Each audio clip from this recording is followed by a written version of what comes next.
गुरुवे गौरचंद्राय राधिकाय तदालये कृष्णाय कृष्ण भक्ताय तद्भक्ताय नमो नमः।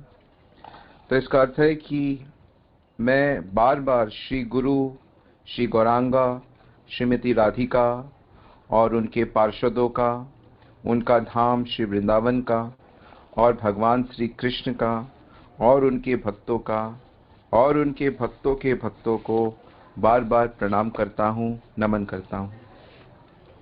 वास्तव में किसी भी कार्य की जो सफलता है वह कई चीज़ों में निर्भर करती है। जैसे कि भगवत गीता में बताया गया है कि यदि कोई भी काम पूरा तभी हो सकता है जब उसमें 5 चीजें इन्वॉल्व हों। अधिष्ठानम तथा कर्ता कारणम च पृथक विदम विविधास्ता पृथक चेष्टा दैवम पंचम। मतलब एक तो कार्य की सफलता के लिए स्थान बड़ा महत्वपूर्ण होता है, करने वाला की इच्छा बड़ी महत्वपूर्ण होती है, उसका शरीर बड़ा इंपॉर्टेंट होता है, उसके शरीर के द्वारा करने वाला जो प्रयास होता है वो बहुत इंपॉर्टेंट होता है, और 5वां जो सबसे इंपॉर्टेंट पॉइंट है किसी भी काम की सफलता के लिए वो होता है दैवम, मतलब भगवान की रजामंदी, भगवान का यश। हालांकि ये मनुष्यों को लिए विश्वास करना बहुत मुश्किल होता है कि क्या ये बात सच है, परंतु सच यही है कि जब तक कोई भी अच्छा या बुरा काम हो तो जब तक भगवान की उसमें फाइनल यस नहीं होती वो काम पूरा नहीं हो सकता। तो हम जो भी काम करते हैं ऑफ कोर्स हम अच्छे काम ही करेंगे, करने चाहिए, तो उससे पहले हमें मंगलाचरण करना चाहिए। मंगलाचरण, जैसे मैंने अभी मंगलाचरण किया, सबको प्रणाम करना चाहिए, आशीर्वाद देना चाहिए। तो उसी प्रकार हम बहुत से काम जो करते हैं, लगभग सभी कामों में कोई ना कोई त्रुटि होती है, कोई ना कोई गलती होती है। बिना गलतियों के मनुष्य काम कर नहीं सकता, क्योंकि मनुष्य गलतियों का पुतला है। आप कोई भी किचन में एक चीज बनाइए तो वो 100% परफेक्ट नहीं होती है, उसमें कुछ ना कुछ कमी रहती है। कोई मान लो कोई कविता लिखता है, कोई कुछ बोलता है, तो हमेशा कमियां रहती हैं। अगर कोई अच्छे से अच्छा धुरंधर संगीतज्ञ, क्लासिकल सिंगर भी हो, तो वो किसी भी रस ताल को, किसी भी उसको परफेक्टली नहीं गा सकता, उसमें कमियां होती हैं। ये प्रकृति, ये जो संसार है, भौतिक जगत, ये कमियों से बना हुआ है, गुणों से बना है, सत्वगुण, रजोगुण, तमोगुण से। तो यहाँ परफेक्शन हो नहीं सकती। यहाँ पे परफेक्शन तो स्पिरिचुअल वर्ल्ड में होती है। यहाँ तक कि स्वर्ग लोक में भी, ब्रह्म लोक में भी, जो ऊंचे लोक हैं जहाँ देवता और बड़े बड़े ऋषि निवास करते हैं, वहां पे भी परफेक्शन नहीं होती। संगीत की परफेक्शन यदि कानों को रिलिश करनी है तो वो आपको दिव्य जगत में जाना होगा, गोलोक में जाना होगा, वैकुंठ में जाना होगा। यदि सुंदरता को देखना है आपने कि सुंदरता क्या होती है, उससे कितना आनंद होता है, तो भी गोलोक में जाना होगा। उसी प्रकार जिह्वा का स्वाद, उसी प्रकार आपसी संबंधों का जो रस है, मित्रता क्या होती है, एक दूसरे के प्रति समर्पण क्या होता है, ये सब जो भावनाएं हैं, ये सब दिव्य चीजें होती हैं। तो ये सब दिव्य जगत में अनुभव की जाती हैं। तो इसलिए पॉइंट ये है कि हम जो कुछ भी करें, जैसे एक दिन में हम जो कुछ भी करते हैं या कोई भी काम करते हैं, कोई भी क्रिया करते हैं, मन से, वाणी से, शरीर से, तो हमें ना उसमें भगवान का नाम ऐड कर देना चाहिए। क्योंकि कलयुग केवल नाम आधार है, कलयुग नाम आधार है, और भगवान का नाम और भगवान तो दो चीज है नहीं, भगवान का नाम और भगवान एक है, तो भगवान कंप्लीट है। तो इसमें जो साइंस है, विज्ञान है, वो ये है कि जहां भगवान आ जाते हैं या उनको जहां भी उनको इनवाइट किया जाता है, वो ऐसे तो है नहीं कि आप उन्हें इनवाइट करो वो आएंगे नहीं। अगर आप प्रेम से भगवान को इनवाइट करोगे, मन ही मन में इनवाइट करोगे, तो भगवान आ जाएंगे। तो नाम रूप से वो आते ही हैं, उनका वादा है कि जब भी तुम मेरा शुद्ध नाम लोगे, सही भावना से मेरा नाम लोगे, तो मैं जरूर आऊंगा। कलयुग में भगवान कहाँ है? नाहम वसामि वैकुंठे योगिनाम हृदय पिवाम यद गायंती मद भक्ता तत्र तिष्ठामि नारद। हे नारद, मैं वहां रहता हूँ जहाँ मेरे भक्त लोग मेरा कीर्तन करते हैं, जहाँ मेरा नाम जप करते हैं। भगवान त्रियुगी होते हैं। भगवान त्रेता युग में प्रकट होते हैं हंस रूप में, भगवान सतयुग में, त्रेता युग में राम रूप से प्रकट होते हैं, द्वापर युग में श्री कृष्ण रूप से प्रकट होते हैं। तो भगवान का एक नाम है त्रियुगी, क्योंकि 3 युगों का शास्त्रों में बताया गया कि वो आएंगे। लेकिन कलयुग में कैसे आते हैं भगवान? बिना आए तो रह नहीं सकते, उद्धार करना उनका स्वभाव है। तो कलयुग में भगवान नाम के रूप में आते हैं। कली काले नाम रूपे कृष्ण अवतार। तो इसलिए आप जो कुछ भी एक्टिविटीज करें उसमें आप नाम जोड़ दें। अगर आप स्कूल जा रहे हैं तो भगवान का नाम लेके स्कूल जाइए। यदि आप कोई काम कर रहे हैं, काम को करने के बाद आप उसमें भगवान का नाम जोड़ दीजिए कि भगवान आपका नाम लेकर हम इस काम को पूरा करते हैं। आप कभी कोई दान दे रहे हैं तो भगवान का नाम लेके उसको दान दीजिए। ये नहीं कि किसी को पकड़ा दिया दान हो गया, नहीं, वो भगवान का नाम लेकर वो काम पूरा होता है। ऐसे ही जैसे आपने कुकिंग करी, मान लीजिए आप किचन में प्रतिदिन के काम है, तो आपने कुकिंग किया और कुकिंग ने कुकिंग हो गया जी, हो गया, अभी पूरा नहीं हुआ। अभी भगवान का जब नाम लिया, हरे कृष्ण कृष्ण कृष्ण हरे हरे, हरे राम राम राम हरे हरे, तो आपकी कुकिंग पूरी हो गई। उसी प्रकार आपने पूरा दिन आपने पूरा दिन आपका खत्म हो गया, अभी आप सोने जा रहे हैं, तो सोने से पहले चलो मैं एक बार भगवान का नाम ले लेता हूँ। तो भगवान का नाम ले लिया तो आपका वो दिन पूरा हो गया। तो इस प्रकार इस चीज को समझना है कि जो भगवान है वो चीजों को कंप्लीट करते हैं, और जब हम भगवान का नाम उसमें जोड़ देते हैं वो हमारा कंप्लीट हो जाता है। तो बाकी आपको भगवान बुद्धि देंगे कि कौन सी चीज को कैसे कंप्लीट करना है। तो आज तो मैं अलीगढ़ शहर में हूँ और यहाँ पर किशोर कृष्ण प्रभु के घर पे जगन्नाथ जी का उत्सव अभी अभी संपन्न हुआ। तो जगन्नाथ लीलाएं हम लोग दर्शन भी किया और जगन्नाथ जी की लीला भी सुनी। तो मैं एक छोटी सी आपको लीला सुनाता हूँ जगन्नाथ जी की, जिसे सुन के आपको बहुत आनंद होगा। और जगन्नाथ कौन है? आप सब जानते हैं, जगन्नाथ बलदेव सुभद्रा। जगन्नाथ जी भगवान श्री कृष्ण, बलदेव जी बलराम जी, सुभद्रा उनकी बहन। अलग अलग लोग जगन्नाथ बलदेव सुभद्रा को अलग अलग दृष्टि से देखते हैं। कोई इनको ब्रह्मा विष्णु महेश मानते हैं, कोई इनको सीताराम लक्ष्मण हनुमान की तरह देखते हैं, कोई इनको निराकार रूप से देखते हैं, कोई इनको कुछ देखते हैं। ऐसे अलग अलग भावनाएं। पंजाबी लोग, सिख लोग उनको अलग तरीके से देखते हैं, बौद्ध उनको बुद्ध के रूप में देखते हैं। तो ये जगन्नाथ जी का जब आप इतिहास पढ़ेंगे तो आप देखेंगे कि सब संप्रदाय लोग समहाउ कनेक्टेड हैं। और यहां तक कहते हैं कि जीसस क्राइस्ट अपने जीवन काल में 13 साल गायब रहे, और ऐसा बताते हैं कि वो भारत में आए थे और भारत में उन्होंने जगन्नाथपुरी में भी आए थे वो, और सब जगह उन्होंने ट्रैवल किया, दर्शन किया। मुझे मालूम नहीं वो भीतर आ पाए या नहीं आ पाए, लेकिन उनका मेंशन है कि वो यहाँ पे आए थे। तो ये जगन्नाथ जी वास्तव में हम लोग कैसे देखते हैं जगन्नाथ जी को, कि भगवान श्री कृष्ण कृष्ण बलराम जब रोहिणी माता जब उनकी रानियों को कृष्ण की लीलाएं सुनाती हैं, वृंदावन की लीलाएं, जो भी क्रियाएं श्री कृष्ण ने वृंदावन में करी हैं, वो लीलाएं जब श्री कृष्ण बलराम सुनते हैं तो इतना भाव उमड़ता है कि भगवान का दिव्य जो शरीर है वो ऐसे परिवर्तित हो जाता है। तो श्री कृष्ण की आंखें, जो कमलमयी आंखें हैं, वो पूरी गोल हो जाती हैं, चकाडोला, इनको चकाडोला बोलते हैं उड़िया में। और बलराम जी की आंखें गोल, सुभद्रा जी की आंखें गोल हो जाती हैं, इनके हाथ सब अंदर चले जाते हैं, शरीर के भीतर चले जाते हैं। इमोशंस, मतलब इतना भाव भगवान को आ रहा है। और क्यों आ रहा है?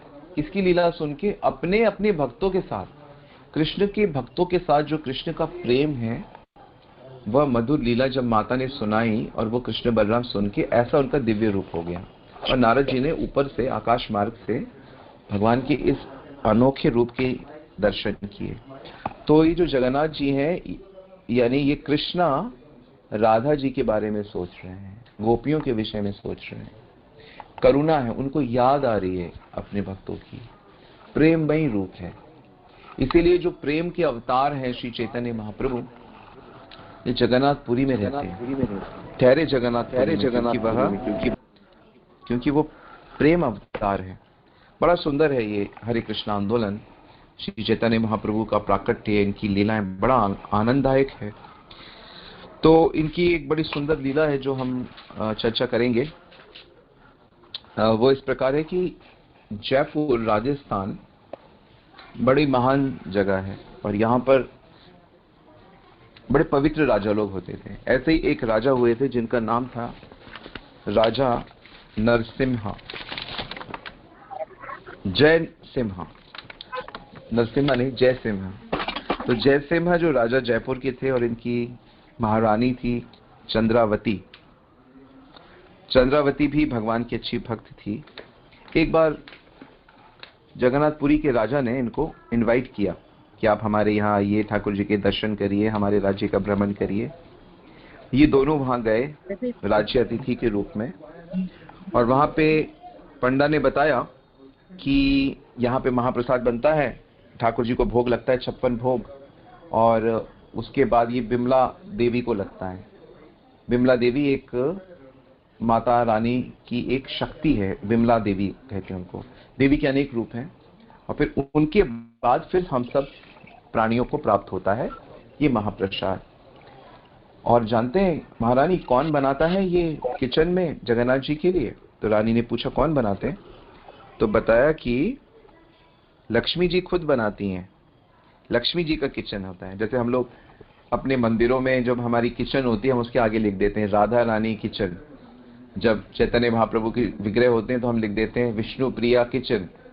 ऐसे ही नारायण जी का मंदिर में लिख देते हैं लक्ष्मी जी किचन, लक्ष्मी जी इंचार्ज है। तो कहते हैं माता लक्ष्मी कुकिंग करती हैं और ठाकुर जी के लिए। वास्तव में तो जगन्नाथ की सेवा के लिए अलग अलग पंडे होते हैं, पूजा के अलग पंडे होते हैं, कुकिंग के अलग पंडे, रथ बनाने के अलग पंडे, सफाई के अलग पंडे, हर प्रकार की उनकी ऐसे हजारों सालों से इस प्रकार की उसी तरीके से सेवा होती आ रही है। आपको जान के आश्चर्य होगा कि जगन्नाथपुरी में ना तो आलू भोग लगाया जाता है और ना ही टमाटर लगाया जाता है, और कई तरह की चीजें जो बाहर से हमारे देश में आई वो जगन्नाथ मंदिर में प्रवेश नहीं कर सकी। वो बिल्कुल जो हजारों सालों से होता है कुएं से पानी निकालना, वैसे ही अभी भी निकाला जाता है, वैसे ही पीसा जाता है, वैसे ही एक घड़े के ऊपर एक घड़े के ऊपर एक घड़े के ऊपर 5-5 10-10 घड़े रखकर कुकिंग होती है, उसी ट्रेडिशनल तरीके से, बिल्कुल शुद्ध तरीके से। तो जयपुर की महारानी चंद्रावती के मन में आया काश मेरी भी लक्ष्मी जी जैसी कोई पुत्री हो। ऐसी उन्होंने भावना की। और फिर क्या हुआ कि जब वो वापस गई तो उनको वैसी एक पुत्री हो गई। बड़ी प्रसन्न हुई और उन्होंने उनका नाम रखा, उस सुंदर सी कन्या का नाम रखा विष्णु प्रिया। तो विष्णु प्रिया दिन दिन बढ़ने लगी और वो भगवान की भक्ति करती थी। अकस्मात जब विष्णु प्रिया लगभग 15-16 साल की थी तो रानी चंद्रावती बहुत बीमार पड़ गई, और वो इतनी बीमार पड़ गई कि हर प्रकार से इलाज कराने पे भी वो ठीक नहीं हो रही थी। कई प्रकार के पूजा कराई गई, कई प्रकार के यज्ञ कराए गए, सबको बुलाया, लेकिन ठीक नहीं होती थी, बड़ी परेशान थी। विष्णुप्रिया सेवा के लिए माँ के साथ ही रहती थी। तो एक दिन क्या हुआ कि वो माँ के साथ कमरे में थी और नीचे से कोई गीत गा रहा था और भीनी भीनी आवाज आ रही थी, जय जगन्नाथ जय बलदेव, ऐसे ऐसे जगन्नाथ जी का नाम आ रहा था। तो उसने अपनी सेविका को भेजा कि पता करो कौन गा रहा है।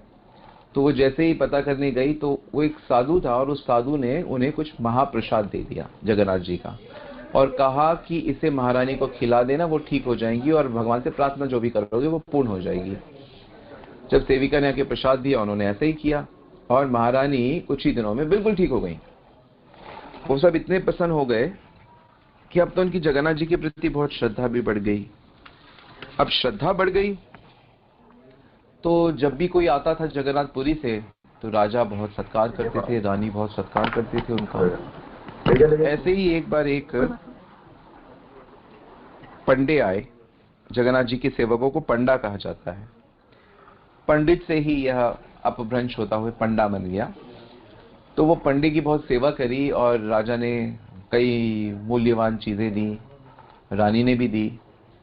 तो राजकुमारी विष्णुप्रिया ने सोचा कि जगन्नाथ जी को मैं क्या दूं, रत्न तो जगन्नाथ जी के पास बहुत हैं, पर मैं उनको प्रसन्न करना चाहती हूँ। वास्तव में भक्ति क्या होती है? भक्ति का जो डीप मीनिंग है कि हमारे मन में भगवान को आनंदित करने की जो भावना है ना, उसी को भक्ति कहते हैं। भक्ति तो कीर्तन, भजन और पूजा वगैरह एक्सटर्नल होती हैं, ये सब माध्यम है। लेकिन भक्ति वास्तव में आपके हृदय की वो मधुर भावना है जिसमें आप भगवान को प्रसन्न करना चाहते हैं। तो ये बिल्कुल शुद्ध भक्ति होती है। अन्य अभिलाषिता शून्यम ज्ञान कर्मादि अनावृतम अनुकूल से कृष्णानुशीलनम भक्तिर उत्तम। तो ये उत्तम प्रकार की भक्ति होती है। तो इस प्रकार राजकुमारी बड़ी चिंता में पड़ गई। तो उसके मन में कुछ आया, तो उसने क्या किया, एक भुज पत्र लिया। एक प्रकार का पत्ता होता है जिसपे आप लिख सकते हो, जैसे कि ताल पत्ते होते हैं, ताल के जो पत्ते, उसमें भी पहले ग्रंथ लिखे जाते थे। तो उसने एक भुज पत्र लिया और एक ही पत्ता लिया, और उस एक पत्र में उसने संस्कृत में कुछ लिख दिया और एक सोने का सिक्का दिया उस पंडे को। कहा कि पंडा जी ये लीजिए सोने का सिक्का। तो एक सोने का सिक्का कम से कम, अगर आज की हम डेट में देखें तो कम से कम 2-3 लाख 4 लाख का तो होगा ही होगा, उससे भी ज्यादा हो सकता है ना। 4-5 लाख रुपए आप समझिए उस पंडे को उस राजकुमारी ने दिया। तो राजकुमारी है, दान करने में बहुत अच्छा लगता है उनको। तो उसने दिया उस पंडे को और कहा कि देखिए ये मेरा एक गिफ्ट है। एक अच्छे से बॉक्स में उस पत्ते को रख दिया, जैसे कि हम लोग हीरो के या सोने के हारों को हम लोग बड़े बड़े सुंदर बॉक्स में रखते हैं। उसने एक बढ़िया सा लकड़ी का बॉक्स बनवाया और उसमें वो अपना पत्ता लिख दिया, रख दिया, और कहा कि ये पंडित जी एक रिक्वेस्ट है, ये जो गिफ्ट है ना, आप सीधा जगन्नाथ जी को ही दोगे और किसी को नहीं दोगे। तो उसने कहा हाँ राजकुमारी जी, क्यों नहीं, ये तो मेरा सौभाग्य है। और वाकई बहुत प्रसन्न हो गया क्योंकि उसको एक स्वर्ण मुद्रा मिली थी। तो जब वो राजस्थान से, जयपुर से बाहर निकला, उनके राज्य से बाहर, उसको इतना कौतुक होने लगा कि आखिर ऐसा क्या इसने राजकुमारी ने दिया है और कहा कि सिर्फ भगवान को ही दे रहा है, तो चलो मैं इसको देखता हूँ इसके अंदर क्या है।